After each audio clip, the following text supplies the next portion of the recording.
Hey, my name is Matthew Phillips, and I am presenting my report called Waging War on Credit Card Debt.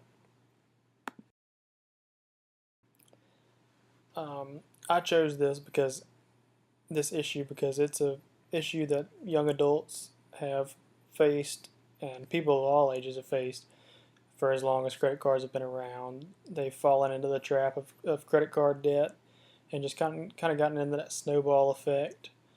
Um, Lack of financial education is the biggest reason for this, I believe. High interest rates trap users into long-term debt, and this report is going to explore some of the causes and solutions. Credit cards offer convenience, but they also carry risks. They're very convenient to be able to use if you don't have any cash on you at the time, or if you um, don't have the money on hand at the time when you want to use it. But there is also that risk involved. College students are some of the biggest and most widespread victims of the credit card trap. Um, Average debt levels are growing each year just because it's getting more and more rampant, more and more common. Lots of students carry balances from month to month, and they'll um, kind of the biggest and most common way that they get caught up into this is they make the minimum payment every month, and that just kind of adds up month after month instead of either paying the whole balance in full or paying a large chunk of it.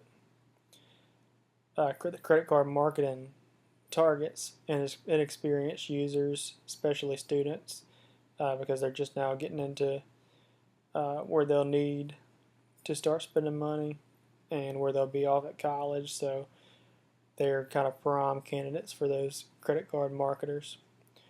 Uh, Financial literacy education is very inconsistent. It's not taught in schools enough, so kids aren't really learning about it and they don't have the awareness that they should. Some solutions that could kind of prevent this are stronger enforcement of the Credit Card Act. This was passed to uh, kind of curb this a little bit, and it just hasn't been enforced the way it should. It could be a lot more effective. Mandatory financial literacy courses in schools.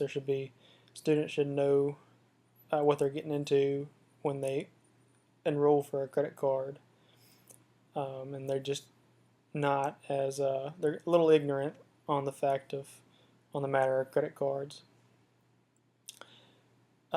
Using budget and credit monitoring apps like Mint or CreditWise can help them keep up with their balance and keep up with their credit score and give them some tips on what they need to do to build that credit score and stay up to date on their payments.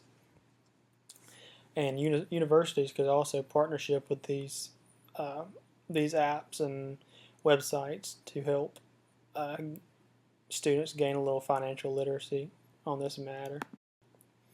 My recommendation is that we require personal finance education in both high school and college, no matter what major, because it's something that everybody has to deal with, no matter what major they and what field they go into, what career they go into. Everybody's going to need to know how to manage their money. Um, in these courses, there should be some hands-on learning with some real-world scenarios, so that they're prepared and equipped for anything they may run into. And they need to be supporting the students with some tools and counseling if they need any extra help. And the policies like the Credit Card Act need to be enforced to help protect the young consumers that are indulging in credit cards. That's all I got. Thank you.